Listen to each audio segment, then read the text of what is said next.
What's up, everyone? Tyler Dunn here, Jim Monas there. Welcome to an edition of Real Football. Jim, how is life? What's happening? It's okay, been Tyler, long, it's March Madness season, but it is still football season, not just NFL free agency. The UFL kicks off this weekend, and I'm a proud member of the UFL as a scout. We've reformatted a little bit in this league, but I will say there's some good action this weekend. You'll recognize some names if you tune in. Fox, ESPN, all the games are on. But anyway, we still have football year-round, whether it's NFL, UFL. NFL is definitely, we already know they're year-round. UFL is here, though, if you need a little action, so they say, if basketball is not getting it done. I'll say this, too, on the timing of it, it feels perfect. I mean, very rarely do you just kind of look around and say, there's nothing happening in the NFL. I mean, they're trying, right? Like, we're going to see the takes flying. Draft season is here, but free agency is passed. Only a few names are still kind of out there, not much at all. This is when you would want to drop the UFL on the world. Plus, like, you look at March Madness, Cinderella is dead. I've heard that so many times this week, by the way. Just hearing Cinderella is dead as a dad who watches a lot of Disney with my kids, it's kind of funny. Like, Cinderella was mercilessly murdered in the streets. It's funny. But yes, there are no Cinderellas. It's funny you said that. I was explaining something on the phone, and my son, Walter, was listening, and I was telling somebody how this idea was going to, if it hits, it's going to blow up. I use the word blow up. It's saying it's going to be a great idea. Walter's head snapped. He's like, what's going to blow up? I was like, yep, that we have to be very. So Cinderella, yes, Cinderella dying, blowing up is very literal for our sons and daughters. I'd be okay just turning this into a parenting podcast. That would be go on for days. That would be an interesting. Oh my God. That would be one we would probably need some help, maybe some mothers as well. Just to get a good forum going.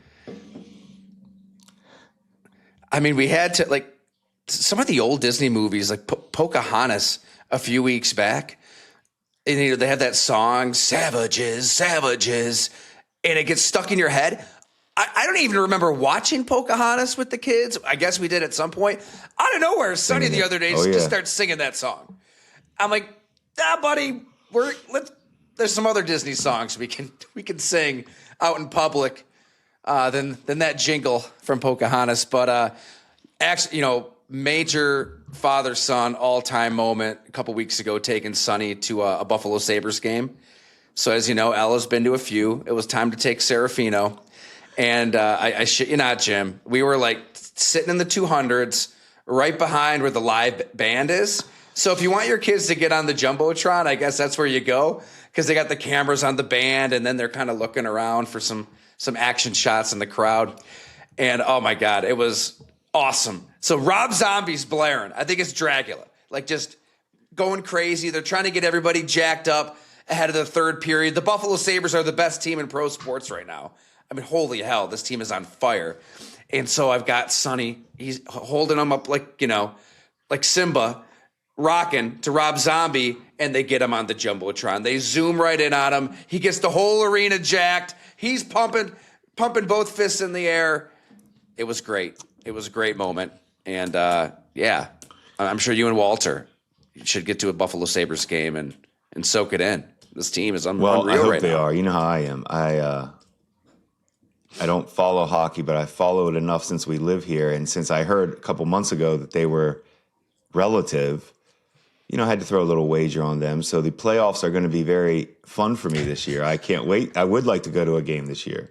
But I only care about playoffs, Tyler. I don't know how you are with every sport. I feel this way with March Madness, too, that I love knowing that every game counts. There's just too many games in every sport that just don't matter anymore throughout the season. When you really boil down the games, what games matter and what don't. The regular seasons are becoming tedious.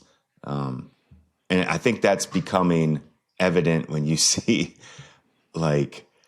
these players just want to get to the playoffs now in most sports.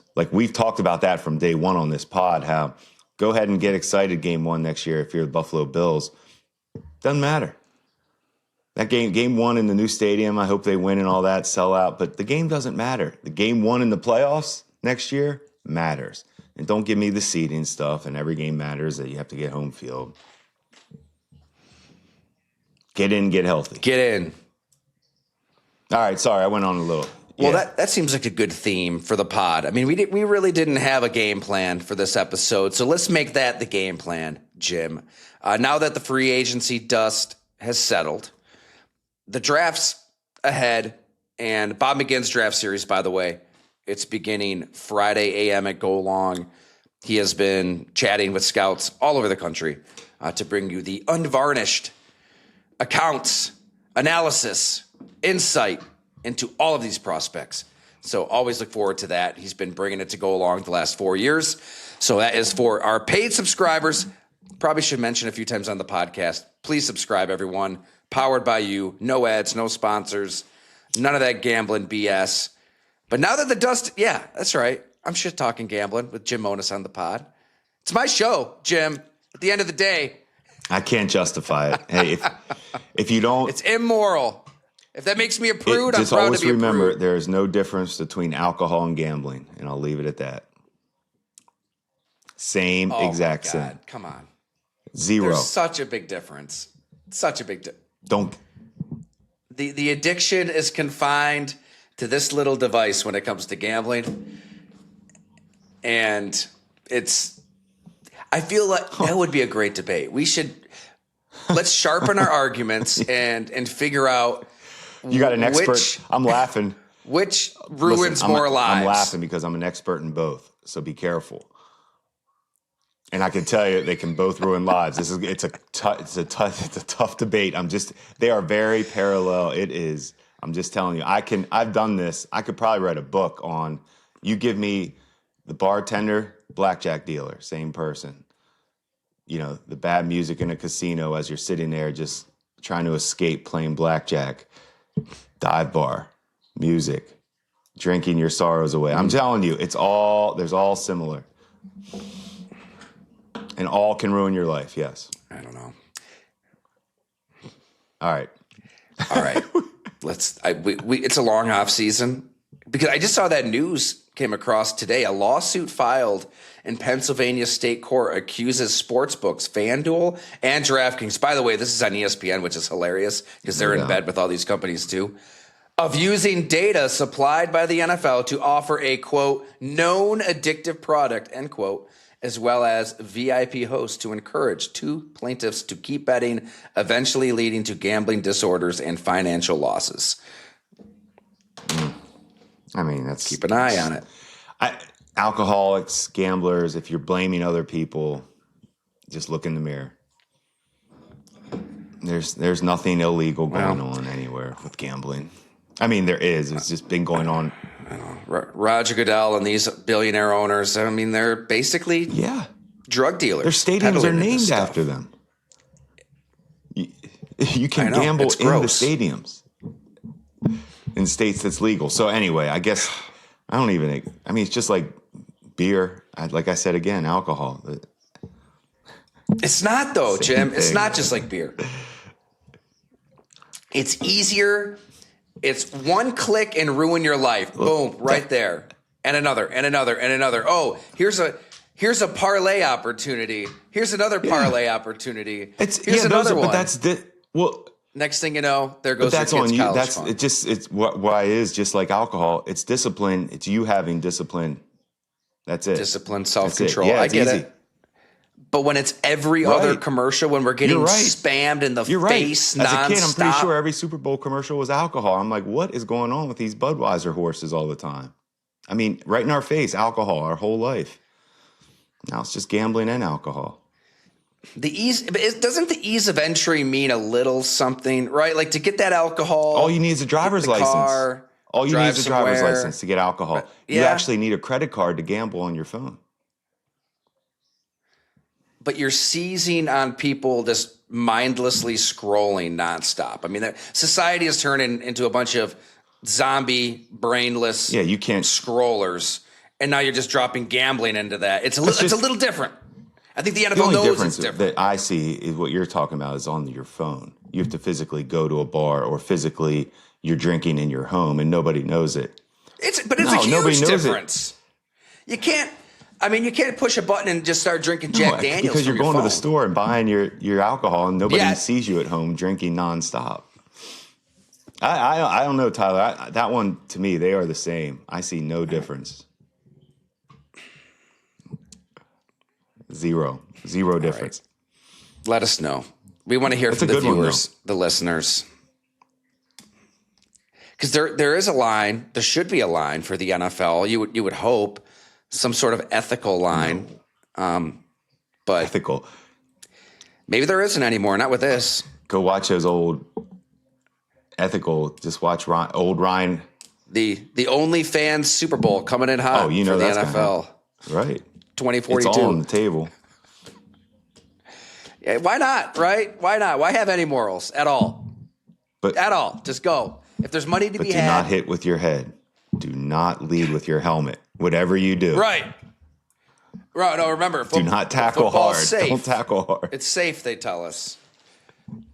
Oh, God. That's the hypocrisy. Where we can agree is the That's all I'm hypocrisy of the league is disgusting. I mean, that's what's... Just be upfront with everybody. You know? All right. Okay. I like it. No, I like that. The free agency dust has settled. You said the playoffs. It's all about the playoffs, right? Like that's the theme, it seems, of our pod. It's March, soon to be April. To you, out of all the teams that can realistically think Super Bowl, which team helped themselves the most? It's funny because I feel like in the AFC, the teams are still the same. I don't think anything has changed. I think all the free agency moves, I don't think have been that drastic that have just flipped the game for any teams. It's more drastic that Mahomes is coming back healthy. Lamar is going to be back. All the guys that we know that matter are coming back healthy. That's what the AFC does. The NFC, for me, is a little more intriguing. We'll get into the Crosby thing. Sorry, I wanted to touch on. We didn't really get into the Crosby stuff either. I think there's more to come there too. We'll see. But the NFC stuff is intriguing to me. What's going on in the NFC East, quarterback-wise, is outstanding. I just love the battles right now with Jaden Daniels coming back. That hurts. Dak, that division, and Dart. Is Dart... I'm sorry, I know I'm going on to the NFC, but I guess what I'm saying, the NFC I thought had a little more, the Trey Hendrickson move to Baltimore. I wanted to talk about that. I like that for Baltimore. I do like that for Baltimore. Back to the AFC. But the NFC I thought had a little more movement-wise. I just don't think free agency, and you can tell me if I'm wrong, what moves really move the needle, whatever we talk about, how we say it now. What did it for you? I mean, I think we can sit there and say, nice move, nice move.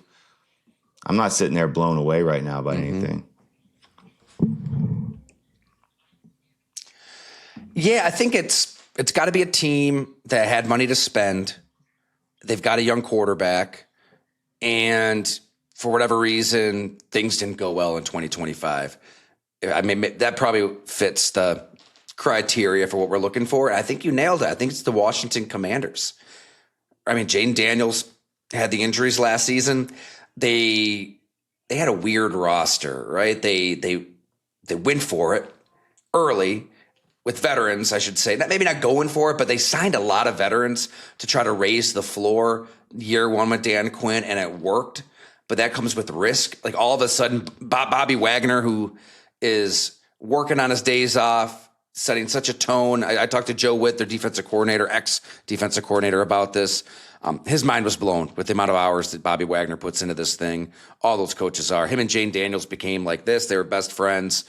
And I mean, there's so much good that comes with having veterans in there. And then all of a sudden you look up, it's year two, and he can't run with anybody, right? Like they can fall off a cliff pretty fast still too. So we had Ben Standig on. He's got an excellent Substack if you guys want to check it out. Last Man Standig made the move to Substack before last season. He was on the pod, and we kind of got into, all right, their goal this free agency's got to be like, you need players, you need bodies, you need depth, because when guys got hurt, things fell apart in 2025. But they've got to be the right age too. Like they can't be too old.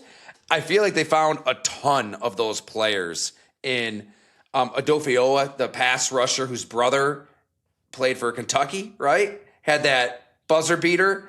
Granted, you paid a lot of money for him, 96 mil, 4 years. That's an average of 24. But they needed somebody off the edge that's still ascending, and he's still young. Leo Chanel is a linebacker. I think a lot of teams coveted. Maybe fan bases coveted more than those teams. I don't know. I feel like I saw his name everywhere this March. He's a thumper. You can use him in different ways. I like him at $8.25 million a year. Chigo Conquo, we actually profiled him a few years ago at tight end. He's interesting. Tim Settle, Amik Robertson, one of my sneaky favorite players in this league. Small, going to get beat by bigger receivers, but shit, he fights, he battles at corner. They got Clavon Chase on for 11 mil 1 year. I thought he might cash in out of New England, right? He had that resurgence. He's a one-trick pony, but he gets after the quarterback. That's something that they need. I don't know, a lot of Tim Settle, Nick Cross, just looking at the list here. A handful of guys. Rashad White, running back, who can give you something in the passing game too. And then, huge if, but if Jaden Daniels can stay healthy, if David Blau modernizes that offense, if Terry McLaurin is still in his prime, I wouldn't be surprised in this wide open NFC if the Washington Commanders boomerang right back into contention. Fair. All that because Jaden Daniels is coming back. To see, because really we haven't really seen where he's at. You know, we know guys can have a good rookie year. We know C.J. Stroud came in and we all said was the greatest quarterback in the history of football after his rookie year. Here we are with Jaden Daniels. Is he going to take the next step? You know, I'm just so sick of anointing guys. That's the very simple thing. And I talk about this with draft season too, because you're going to hear everybody that this guy can make these throws and this throw. A lot of people can make throws. What separates quarterbacks or any position is the consistency of doing it every single day of your life. That's the professional part of football or any job you do, is being consistent every day and being good at it.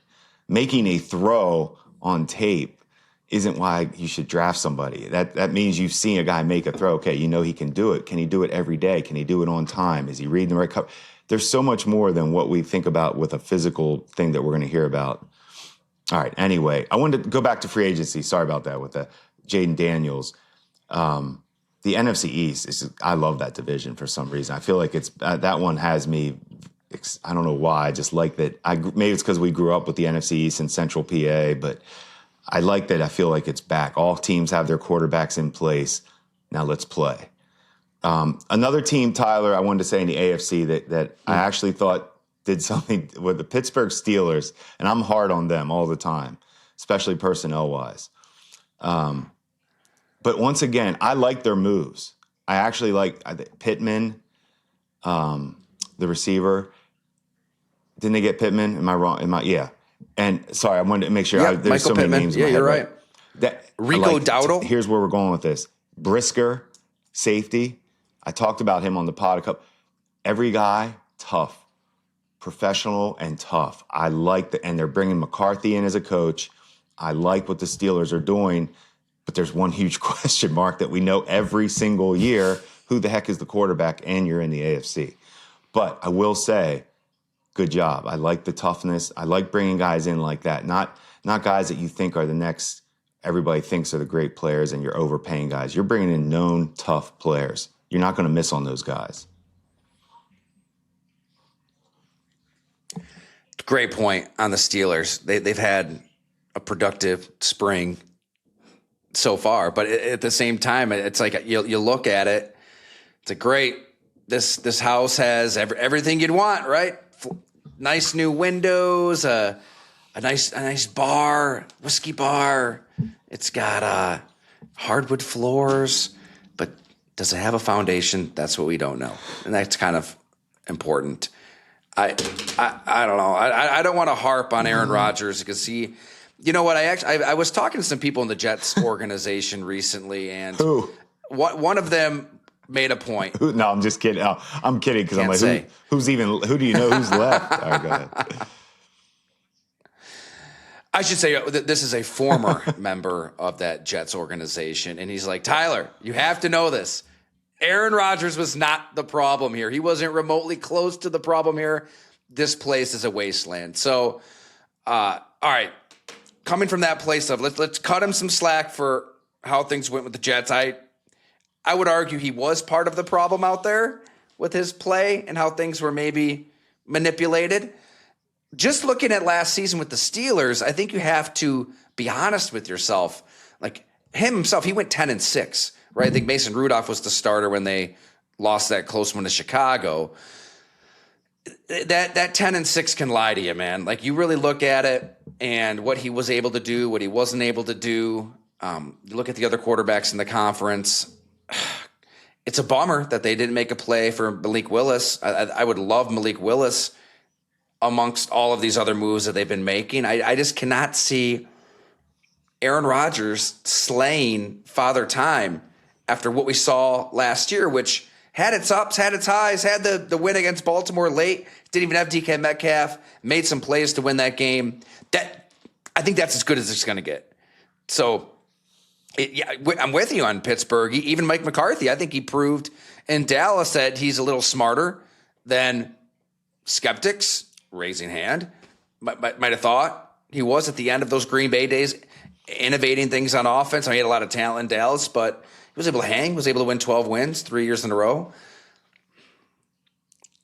Ugh, I can't see Pittsburgh brawling with Baltimore, which had an interesting March, Cincinnati, and especially Buffalo, Kansas City, Denver. To me, they're like the 7th or 8th best team in the conference right now, maybe 6th or 7th. Get in and get healthy. I agree with you. It's hard to think that you can get into that top elite without the quarterback. And I'm with you. I just don't think Rodgers is. You could make a debate, Tyler, when it's all said and done. We're going to talk about Aaron Rodgers, which I know we try not to. But if you're picking an all-time just one quarterback, just talent, pure talent for the position, I really think you're either taking Patrick Mahomes or Aaron Rodgers, just based on pure talent. I'm not trying to. I know Tom Brady got all the rings. But if you're that to me, those are the two best quarterbacks to ever play football, in my opinion. Just based because I based everything on physical talent. There's just never been two guys that play the position like that purely and that uniquely that nobody else can really do it. Everybody tries to copy it. Like I always said, Mahomes and Steph Curry changed how we watch football and basketball, how we play it, how kids play it. But Aaron Rodgers isn't that guy anymore. He is now serviceable. And that's not what you want in the AFC. You can't have serviceable. It might have worked like a few years ago when Pittsburgh's defense was ascending, firing. TJ Watt is in his prime. Cam Hayward is in his prime. It's not that defense. You've got some bloated contracts. You've got some question marks.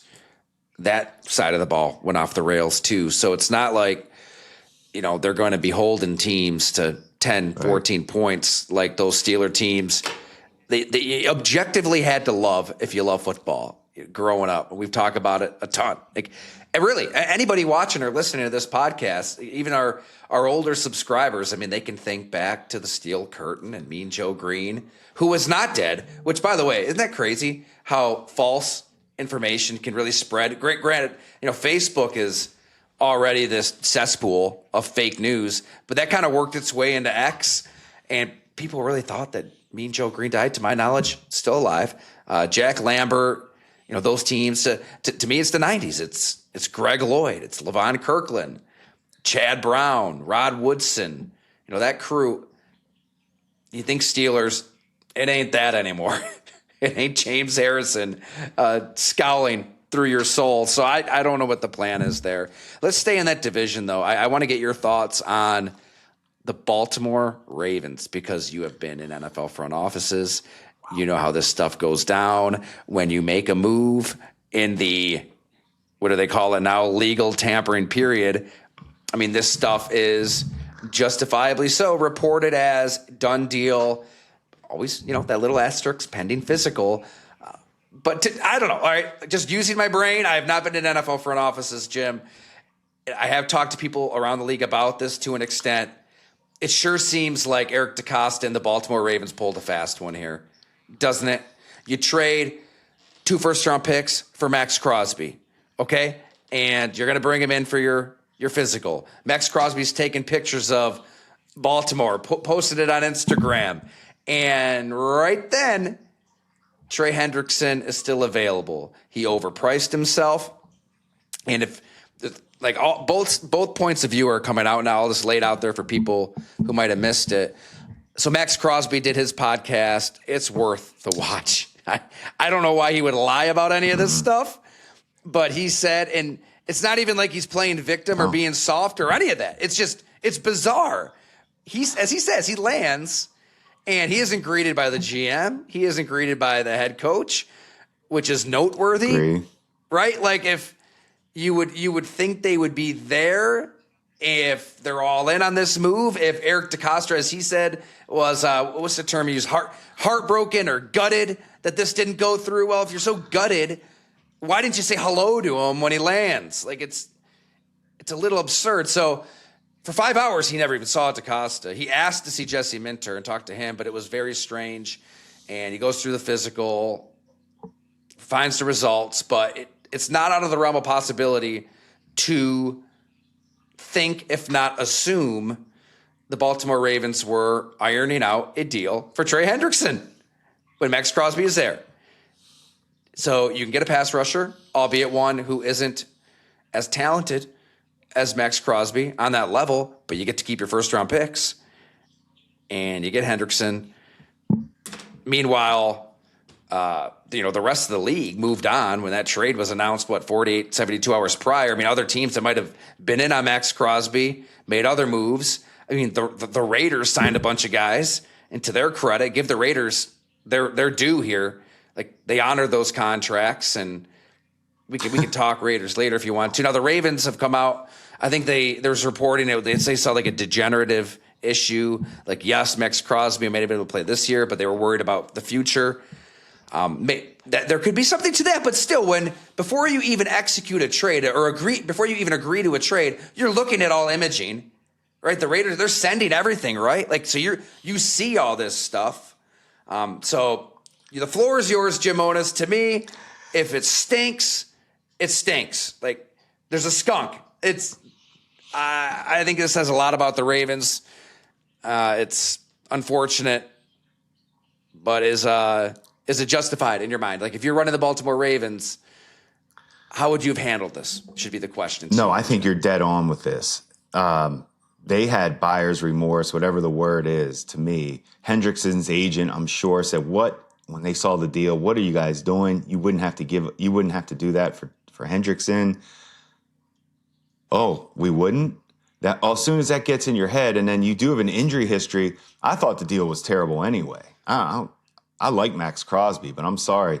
He's not going to be the difference maker for Baltimore. It's going to be Lamar.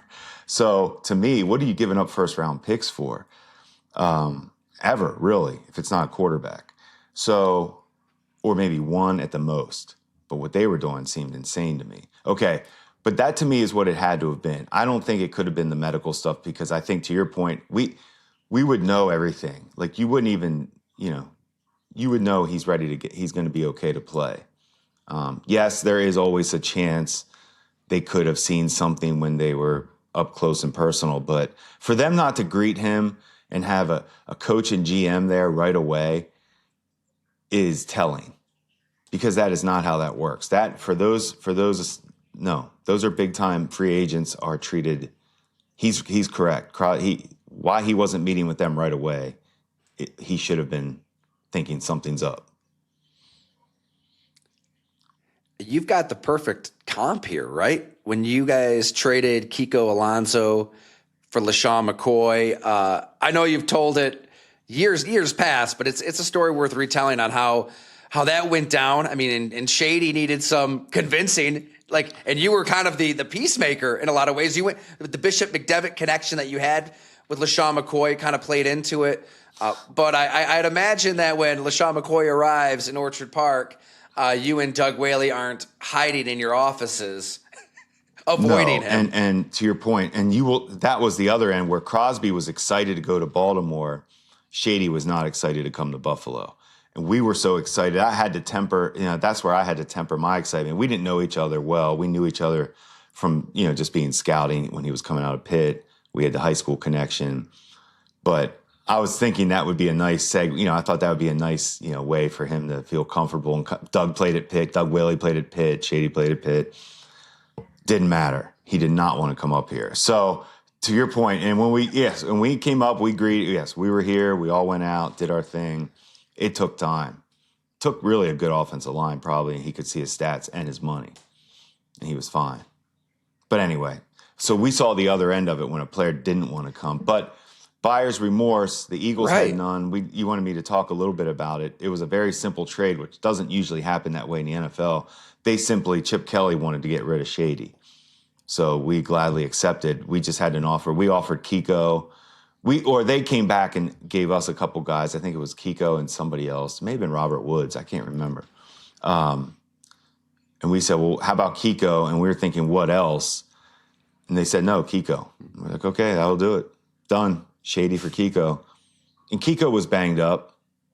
They knew he had injury history. That's how much they didn't care. And he got hurt again. So yeah. Anyway, yeah, they weren't. That's the thing. It's a violent game, and the way Max Crosby plays, is with his hair on fire doesn't do it justice. This guy has 164 quarterback hits since 2019. I think he also leads the league in pressures. A stat pressures you abhor.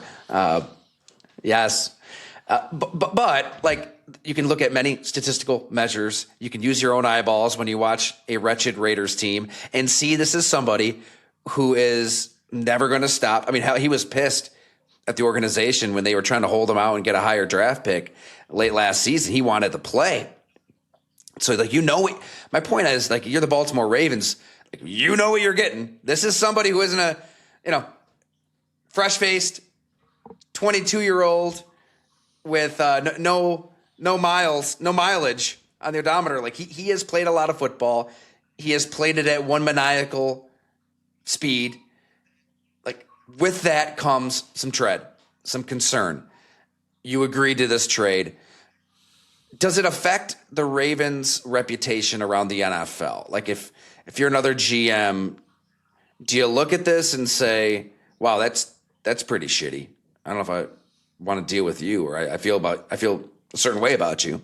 Yeah, I think some agents will be gun shy a little bit dealing with them. I think that's it. Maybe just be a little more cautious, but I don't think it'll change anything. No, it's still going to be about the deals and money and being fair. What's fair? So, it's just to hear Crosby tell the story. To your point, is outstanding because you don't really hear players be that honest about.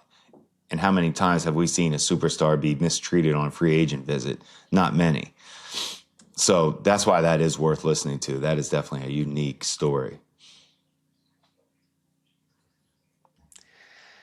It's a good point, too. I mean, for those who read all of House of Dysfunction, the three-parter on the Chicago Bears, you realize it was always more than a Caleb Williams series. It was a Ryan Poles, Kevin Warren, more institutional piece on the Chicago Bears. I was shocked at what other GMs that I know around the NFL said about Ryan Poles. Really one of their own. This is a colleague, somebody that they see on the road, whether it's owners meeting, combine, scouting trips.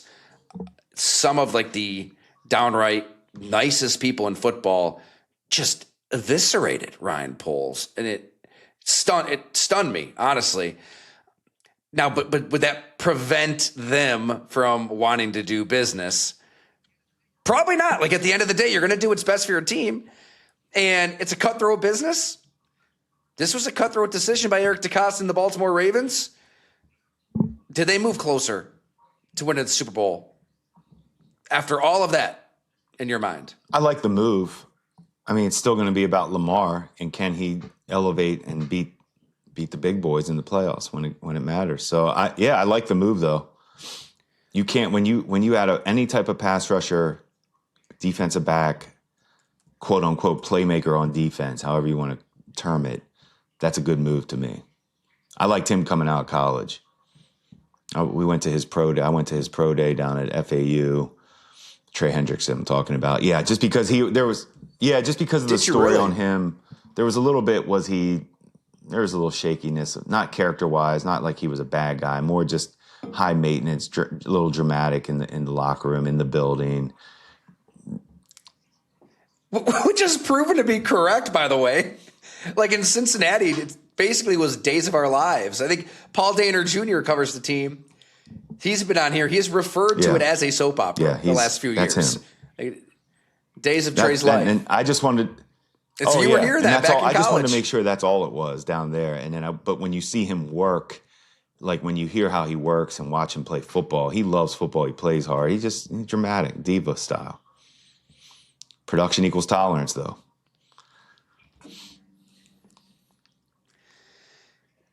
Yeah, he's very one-dimensional too. Yeah, right. You can run at him. Maybe that matters. Maybe it doesn't. Yeah, I think it matters. You can't just. But you know what you're getting with him. And he's there to affect in the playoffs, going after the other team's prized possession. I think you bring up a really good segue though too, Jim. Like this time of year where we're all obsessing over these contracts and now these draft prospects. It's all you're going to hear. It's all you're going to read. I think that the mass public can kind of lose the plot in what matters. And I'm writing on one player for one team we can get to in a little bit that is kind of a major factor when it comes to a playoff team, a perennial playoff team, that being the Green Bay Packers, needing to get over the hump and what they're missing and how it has everything to do with the psyche of this team that just caves at the worst possible moments. But first, like you bring up Lamar Jackson. That is kind of a headline that is going to be forgotten, at least for now. I mean, it'll bubble back to the surface come December and January, but you're right. He is a completely different quarterback in the regular season than he is in the playoffs. Also, when he did return last year, maybe the injury had something to do with it. He didn't really look like Lamar. Also, he's 29 years old, playing the way he plays. I'm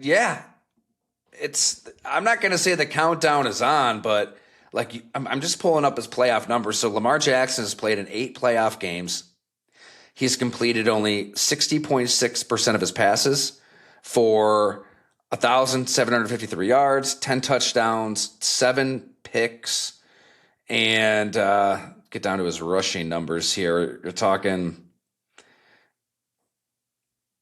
where's his fumbles? Oh my gosh. Okay, no, that's his whole career. Wait a minute. Hang on. Yeah, 7 fumbles in the playoffs as well. So, and then how I like to when I like to do a deep dive like you just did is when you look at the game by game, just how do they play in the playoffs?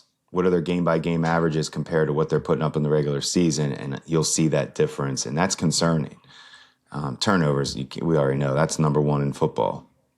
So for me, at the end of the day, the Ravens, that division is wild. We're talking about that division. That is a wild division. Because Cincinnati, I still don't even know what to think about them. Like, I love Burrow, but it just doesn't seem, I feel like they missed their chance a little bit, Cincy, with it. I think they missed the window. I think Burrow may have to, I love Burrow, though. See, Go ahead. I loved their first 2 moves out of the chute. Which ones? They were bold. Which ones? Just to So they signed Mafe, edge rusher, Seattle Seahawks boy Mafe. He, it's the metrics are there. Like he wasn't utilized. I mean, I think he played like half the snaps last year in McDonald's defense, but the pressures are like if you were to like multiply it out, if he was a full-time guy, I know it's always dangerous to do that stuff, but he's one of the best in the NFL. And then when he did have a bigger role before in a different defense, he played really well too. I mean, you've got to kind of take a gamble at that position, and you're trying to find the next Trey Hendrickson, right? When they signed Trey Hendrickson, with New Orleans, it was a situational guy, young player. You're hoping that he can break out in a big way for you, and that's what they're hoping with this deal with Mafe. He signed for $60 million over 3 years, and then you replace one of the worst tacklers in the NFL, Geno Stone, with one of the best in Brian Cook, $40 million over 3 years. They didn't. I really thought, and I actually wrote this that day. My next sentence was a move at linebacker is expected next. They never really made that move. Like they could have used a Leo Chanel. So that's why I'm biting my tongue a little bit when it comes to Cincinnati. But I love those two moves. Immediate positions of need. The defense was awful last year. The tackling has to improve. Maybe it does. I mean, the play I can't get out of my head is Chicago when Caleb rips it to Colson Loveland up the seam. I mean, your players are lined up way back to begin with, but then just two brutal missed tackles, and he's off to the races to win. They also brought in Jonathan Allen, defensive tackle. Right. I like another good defense, strong, tough, professional. Those are good upgrades. And then the hidden gem signing of all the Bengals signings. My favorite one, quarterback, Josh Johnson. I mean, yes, the year is 2072. Josh Johnson has signed a contract. Our kids will be watching with the Tennessee Titans, with the San Antonio. Or whatever indoor league. At that point, it may be an indoor league. He'll be playing forever. He'll be tired of playing outside. I'm just saying there'll be new NFL teams by then. Good point. When Josh He'll Johnson's still be in playing. the NFL. Oh yeah, it doesn't matter what league. But my fun part of that was when I was in the AAF in 2018-19. Before that was we had the first pick of the draft. I was the director of player personnel for the San Diego Fleet. Mike Martz was the head coach, and our first selection, Josh Johnson. That's right. First overall pick, that was my Josh only time Johnson. How did he didn't play? make it to us. I don't remember. How about this? He never even made it to us for anything. He was at the time when we drafted him, he was a free agent. Then Washington signed him kind of after that, late in the season, to come in because they had an injury, and they ended up keeping him. He ended up having like a little injury. He was on their practice squad. He was trying to get healthy, and then they said they wanted to keep him. And we were like, wow. So anyway, that hurt. But yeah, he is a all-time, how I like to say, when you talk about backups, outstanding. I dig it. Yeah. I mean, They're if they done lose anyway. Joe Burrow, they're Agreed. screwed. That's every That team. was proven correct. Every I mean, team. out of all the takes that might have back, yeah, but I thought that Jake Browning could hang. I don't at all. I'd rather have Josh Johnson. Until Burrow came back. No, I'm saying last year I thought he could. I'm sorry. And I was dead wrong. Yes, the Titanic had hit the iceberg and there was no He never had a chance after he had his moment. Was it Minnesota when they beat the Vikings? You don't come back from those it's just not a good look. Well, the YOLO balls were falling his way that season, and they were not falling his way 2 years later when Burrow went down. You know what, though? I think it's easy to forget how good Burrow was 2 years ago. I think he finished like fourth or fifth in the MVP voting, and statistically, he was better than Josh Allen, better than Lamar Jackson. He's playing with one of the worst defenses of this generation and had Cincinnati right there in the playoff race to the end. Like, if you just get competency out of your defense, an average defense, I feel like Burrow, Jamar Chase, T. Higgins, they get this team to the playoffs. They win the division. I'm going to put them in that conversation with these moves. That's my leap of a March opinion, Jim Monis, that may be proven dead wrong. Boye Mafe, Brian Strong. Cook, Jonathan Allen, year 2 in Al Golden's defense. They'll tackle better. Mafe, I mean, he does play like he swigged a few cans of C4 Energy. The guy is nuts. He's ascending. So PFF graded him above 70 in each of the last 3 years. His pressure rate, 13.2% last year, higher than anybody that was on the Bengals roster per Next Gen Stats.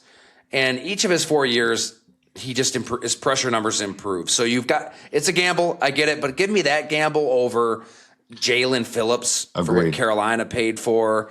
Even Washington's move, that's a lot of money. This seems very reasonable, which, considering how the Bengals handled everything, is impressive because they handled everything terribly with the contracts to Higgins and Chase. Right, like those deals could have got done sooner. You could have lowered their cap number, converted into bonuses, done all the stuff that you should do in 2024, 25, 26. But they were still able to add some bodies finally. I think that this is the year that the Bengals make their move back into the elites because it's all about the quarterback. I get it. But yeah, I'm not quitting Joe Burrow. He's the only reason they have a chance, I think.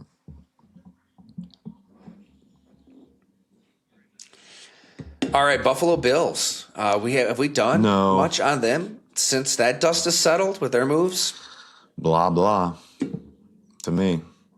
Yeah. Blah, blah. Was the offense an issue? No. So when you have a top 5 offense, they needed a wide receiver. You're though. top 5 no matter what. They had to get a wide out. That's fine. You're going to be top 5 every year. I like DJ Moore too. He's a good player. He can break your heart. He can put one on the ground in big moments, drop wise. But I do love his what he brings. He's got a toughness, and he's been targeted. He wants, like, the Bills want. I like when a team does when you target a guy like this. That's good. Like, it's time. They needed to show some confidence. They've kind of been patchworking receivers, so this is better than drafting. Trying to take a chance on somebody. You know what you're getting. Here we go. Let's play. Because really, the rest of the offense is in place. It's fine. I do worry about their defense, but it's going to be all new, so we got to let that play out. The signing, Chubb was fine. I mean, I just don't think they're difference makers. They're good football players, which is good. Leonard, as the D coordinator, is going to be interesting because we had him as a player. He was with us in Buffalo. When I say us, when I was working for the Bills and whatever that 15 or 16, he was there. And I think that safety they signed is a version of Geno Stone. Right. Like, speaking of Geno Stone, right? Physically limited player that they're hoping can get everybody lined up, as they like to say. You have to have that one player on the back end of the defense that gets everybody lined up. That I'm assuming will be him. So anyway, I thought they were good signings. Nothing special. It's still all about, Josh and James Cook not fumbling in big moments. But those will be, to me, the big, to me, that's the Bills. I mean, the Bills are fine. They're fine on offense. They added a good receiver. They should just draft best player available, every position. They don't have to worry about anything.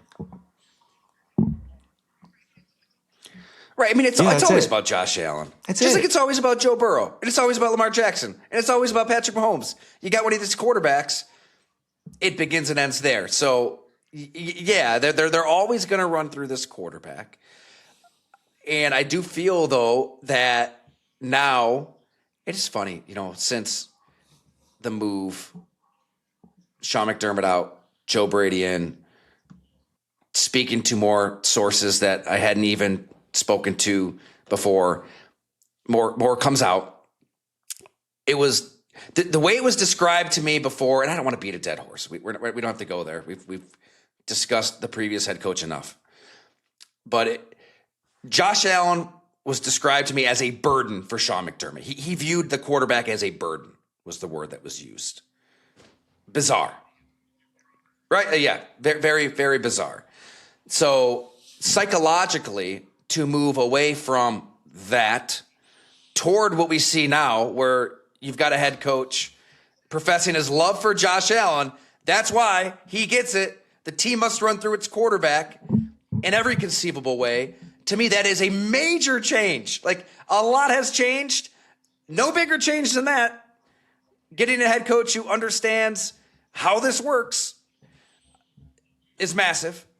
And next, I would point to DJ Moore. Yeah, look, everyone eats. That's great. But when it's 3rd and 8 and you're in the playoffs and you need a play, like, you need to have a receiver that you know you're going to. Like, he is going to win on this route, this play, this design, and you're going to go there. Like, and I get it, Josh Allen, it's been told to me, and it's a credit to him. Like, he doesn't want a receiver in his ear demanding the ball 10 to 15 times every game, right? Like, he wants to be able to read the field and decipher everything that's out there. That's part of letting Josh be Josh and all the stuff that we harp on constantly. But like, you need somebody that you know it's going to win. And when he steps up to the line, remember when Diggs was at his best, 2020, 2021, 2022, some of the routes that he would run and just leave corners into human pretzels. It was unbelievable. I mean, that San Francisco primetime game comes to mind. I can't remember who the corner was, but I mean, holy hell. Now, that's not DJ Moore. Like, he isn't a master route runner. I talked to one of his former coaches for a Q&A that's at the site, and the way he put it is, and the reason he loves this move is that, like, when you need a play, he is that guy. He is going to win, ultra competitive. But he also said, like, that he's a lot like Josh Allen. Quote, he's like Josh. He might not be conventional. DJ's not a super route runner. Josh is not always throwing on time, but DJ is going to make plays. Put the ball in his hands. He's going to make plays. This coach believes that next to Jamar Chase, nobody is better with the ball in his hands. He's a running back in the open field. Let me just pull. He said, to me, he's that guy. He's got the ability to make the plays. When the moment is the biggest, he's going to make a play. And it doesn't always necessarily. Jerry Rice was with winners, so you saw all those things. DJ hasn't been on great teams, so you don't see all the big catches he made. Chicago and Carolina might have lost by a field goal at the end, but he made this great play to put the offense in a position to win the game. That's a good point. You know, he was on some pretty bad teams, and the one good team he was on that made the playoffs finally last year didn't prioritize him. So that's what the Bills kind of had to sort through, is that decrease in production. How much of that was on DJ Moore? How much of it was the quarterback? We both watched a lot of Bears football. Look, you had a quarterback who turned it on late in games, and when he turned it on late in those games, he went to DJ Moore in overtime against Green Bay. And then he had a game winner against Green Bay in the playoffs too. There were also balls thrown into the dirt, thrown over his head, thrown elsewhere. I mean, they've got a young quarterback kind of growing with young weapons, and DJ Moore was siphoned out. Not completely, but wasn't considered a go-to guy in this offense. And I feel like he was still getting open, still making plays, and that you're going to be able to get 2 to 3 like peak seasons out of DJ Moore, which made this risk. We're taking him. I mean, look what Alec Pierce got, right? Like $27.5 million a year. Is that what that was? AJ Brown, that price is only going up. I can't imagine what your old pal Howie Roseman's asking for in Philadelphia. So you don't want to, in this game of musical chairs, like, you don't want to get caught standing. You've got to get somebody. And to me, it's not Romeo Doubs. I've written about him. Really enjoyed learning about his background, his life, where he came from, South Central LA, everything that happened at the combine. He's a really good number 2. He's not a number 1. You need a number 1. DJ Moore has that potential, real potential, to be third down, playoffs. Got to have it. Agree. Number 1 receiver. Agree. Seriously, I agree. I like Moore. Good pickup. Somebody, like you said, now Josh has confidence in the tight end and a receiver. So he's got 2 options, a tight end or a receiver. He's going to go Kincaid or Moore. In big moments, he will go to.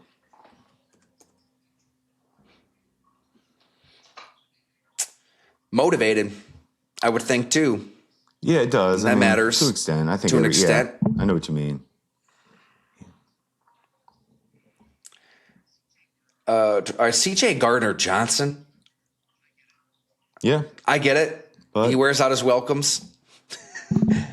This is a move no, I they like never it. would have made Take before. a shot. Yeah, what did we say? They have 2 years to get to the Super Bowl. They have to get there. So any move, you don't have to question it. Don't overthink it. They are going all in right now. If they think that player can help them, to your point, if he's a little, whatever it is, they may not have done that in the past. No more. They're going all in.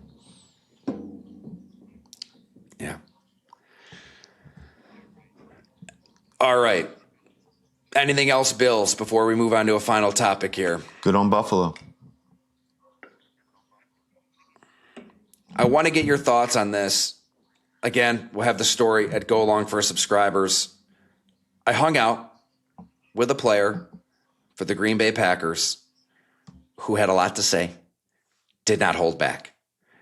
He's tired of this team pissing down their leg every January and wants to do something about it.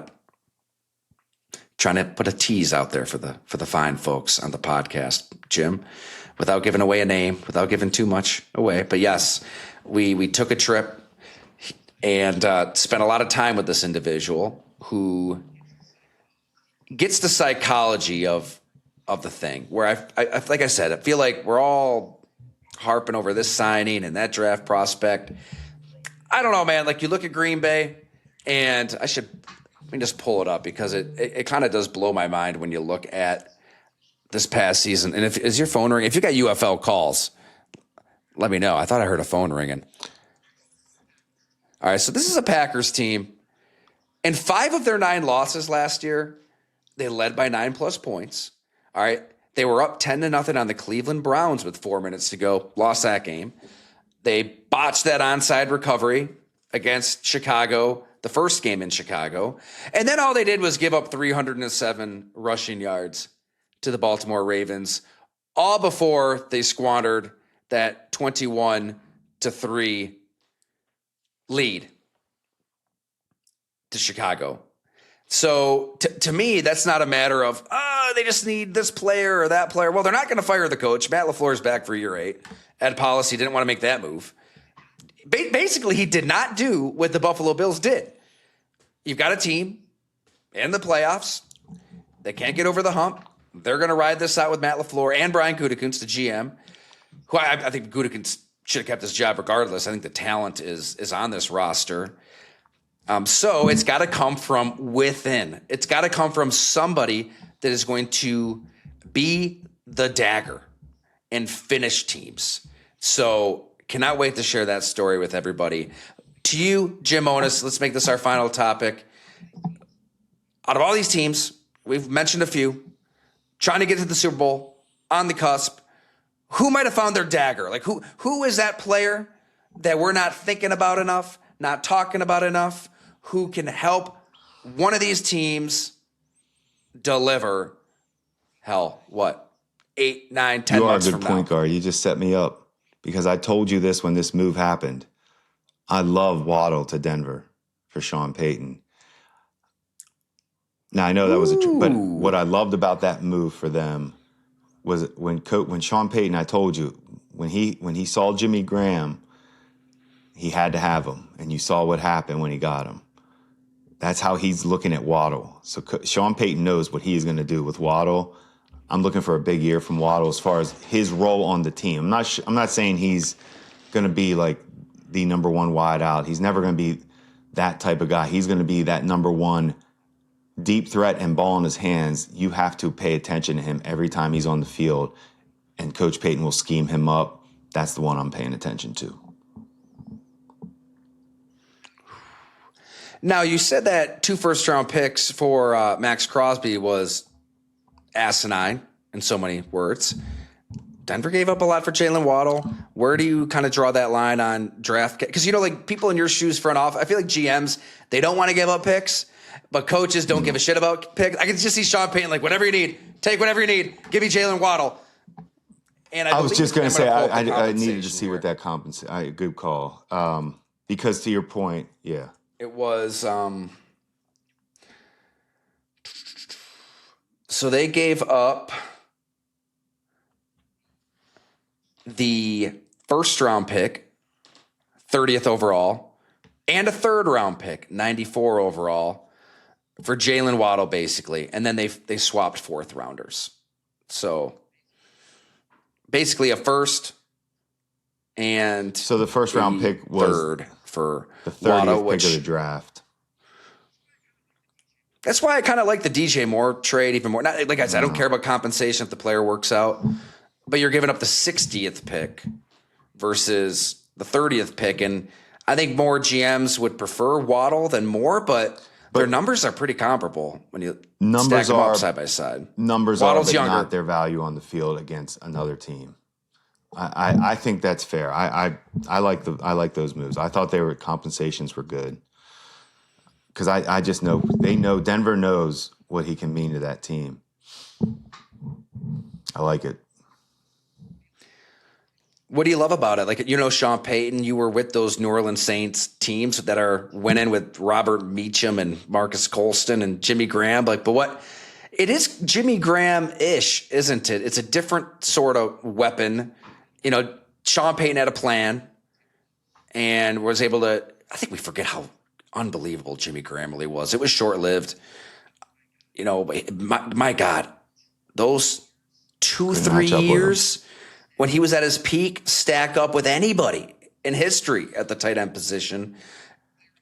Very different player in Jalen Waddle, but a unique type of mismatch issue. And that's exactly why I love this move, because Sean Payton knows what that value means to his offense against any coordinator. Against any D coordinator.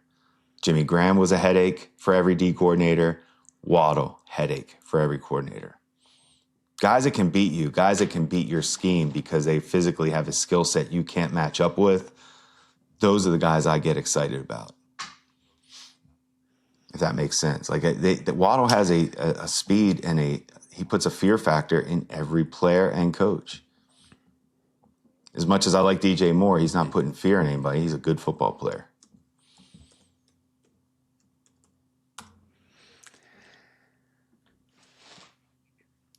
Maybe we buried the lead. Maybe the Denver Broncos are that team. Easy to sleep on the Denver Broncos when old Stid City is your final impression in a snowstorm. It's I'm being stubborn in the AFC. I need to allow teams to crack the big four. And I need to start thinking Denver is there because they have the defense. I like Bo Nix. I like the head coach. So, yeah, Denver is knocking on that door.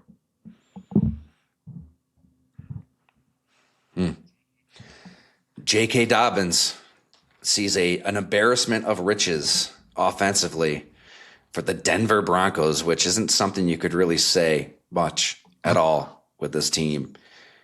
Well, since Peyton Manning was at his peak. I thought you were going to say since 14. Nathaniel Hackett was there. Good to see him get another promotion, another good job. Offensive coordinator for Arizona. That should go well. I know how that's going to go. Mike LaFleur. Oh, man. Good luck. Nate Hackett. There's a history that tells you. That's the best part about this life we live in football.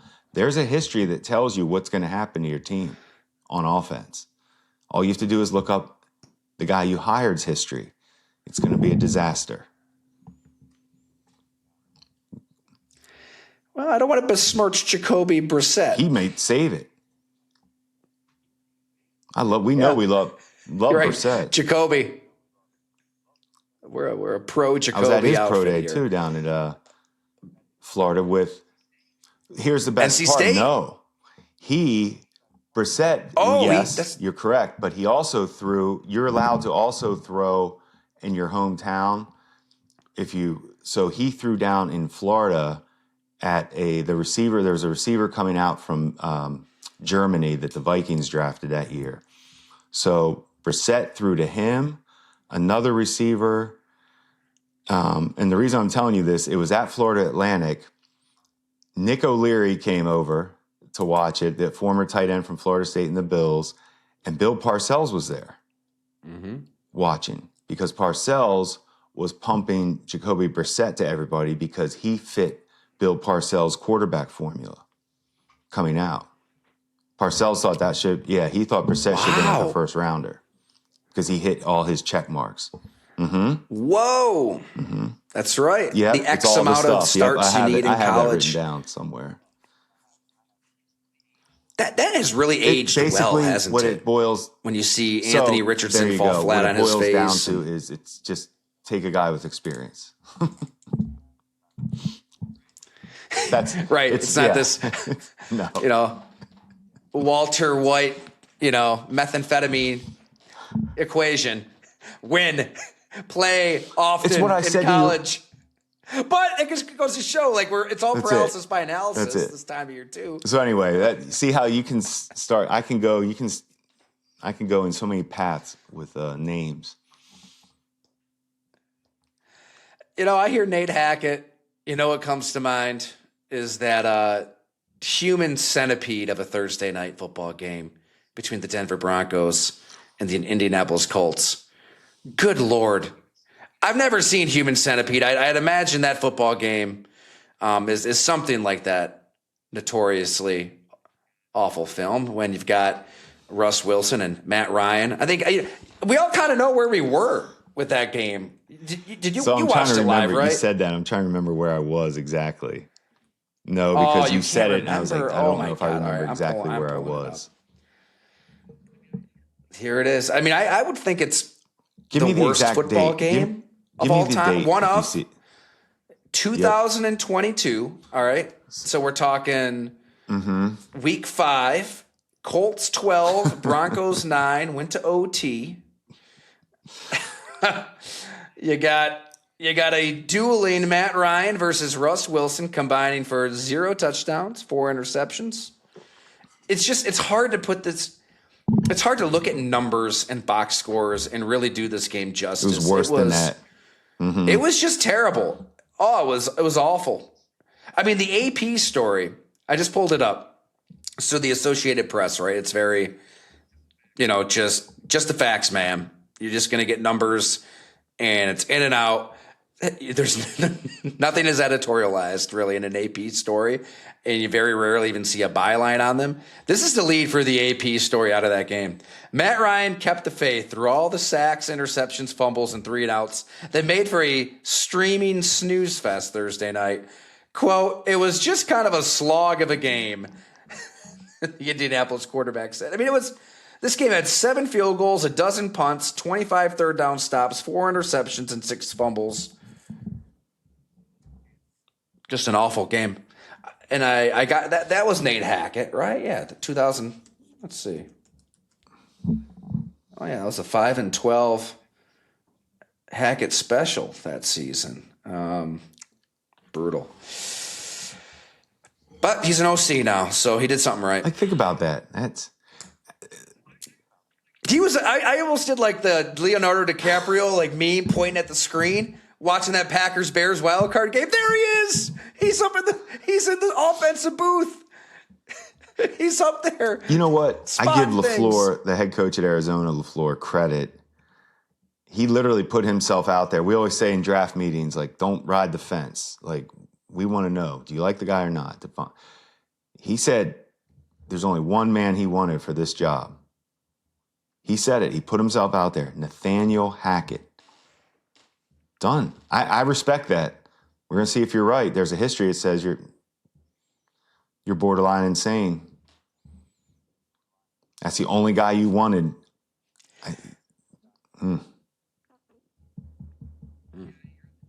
Yeah, and you're in the division with Kyle Shanahan, San Francisco 49ers, Mike McDonald's Seattle Seahawks, and Sean McVay's LA Rams. Intellectually to keep up with these coaches will be difficult when you're also undermanned. And you also have one of the worst owners in There sports. you go. That core four. Mike Bidwell. That He core is four really isn't even terrible. close, and that's a main reason that ownership is a mess. You are correct.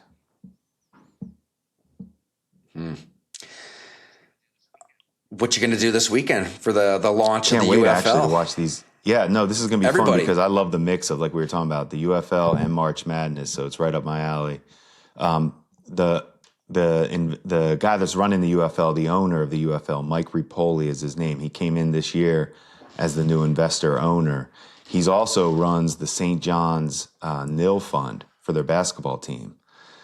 So I am, wink, wink, heavily invested in that game Friday. I'm looking forward to seeing if St. John's can upset Duke. I've been rooting for them all season. Just, it's pretty fascinating to see how sports work now. College sports are working. But anyway, yeah, Tyler, I'll be fully football, basketball this weekend. How about you? I'm not watching any of this March Madness. I'm watching Jim Monis's UFL 24/7. Friday night on Fox. At least I tell myself that. Yeah, I'll probably check in. Is there a team, a game that we should zero the in UFL? on? Watch Orlando play. I like they have a good coaching staff, a good football team. They put out you'll get a good product. They show you what the UFL is all about. You'll recognize their quarterback, Dorian Thompson-Robinson. I think he's starting DTR. Right. I think he won the job. I need to check and make sure, but he was battling. I think he won the job, and I actually like him. I hope he won the job because he's a fun guy to watch for the UFL. So there you go. See what I'm saying? You knew DTR. I will say this. I just Googled Orlando Storm. Disappointed in this, Jim. DJ Khaled to perform at halftime of the Storm's inaugural home opener. I got to say, maybe I'm uncultured. I feel like he is one of the most talentless billionaires in the music industry. I don't get it. I mean, DJ Khaled, he's on a lot of songs that I listen to, and I just hear random words shout. I mean, Lil Jon would shout random words, but man, there was a beat. He was a part of it. There's energy. Throw It Up. I mean, you listen to Throw It Up, man. You're throwing around those dumbbells like you're Superman. DJ Khaled, I don't get it. You don't run around the house saying, but if you can get you guys past that. aren't running around singing "All You Do Is Win." I mean, what I'm saying is that's a South Florida. I mean, Orlando. The game's in Orlando. It's Khaled's a South Florida. Oh guy. yeah, I get it. You got to kind of match up the regions with the musician a little bit. Hey, they have some good ones though. I know Nelly I'm not the target is in audience. St. Louis. See? Oh, now you're talking. How can you not love See, Nelly? Nelly. That's what I'm saying. Right That's a up good my alley. one. Oh, That's strong. back in college, like at the DO, when we wrote a column, like we'd have a little tagline that, like the title for your weekly column. Mine was Country Grammar. Love a little country grammar. Nelly has aged well. All right, I'm in. I'm all in St. Louis then. Battlehawk Nation. Ricky Proehl's the head That's my coach. team. And March Madness will be Ricky interesting. Proehl's the head coach Who for is? St. Louis Battlehawks. So they got Ricky Proehl and got Nelly. What else could a football fan want, really, at the end of the day?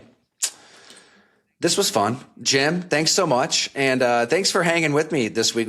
I should tell everybody, last week we were going to have a pod, and I'm disappointed because we'd hit record and we'd talk for a few minutes, and then this Riverside streaming link would just fall apart on us. And everybody missed out on some really good March Madness talk, Glenn Rice talk. So you know what? That's where we should end. Let's leave Glenn it there. Rice. Maybe we Glenn bring Rice it up another memories. time. Maybe we still have next time we do a pod, the NCAA will still be going on. So maybe we revisit. Glenn Rice would average 52 points per game in today's NBA. I still don't think he missed. He didn't miss. What we know now. Ever. Never missed. Never missed. My memory won't allow it. Thanks so much, everyone. Share the pod with a friend. Go along with a friend. That's how we keep this thing growing. Thank you so much, everybody out there. We'll catch you next time.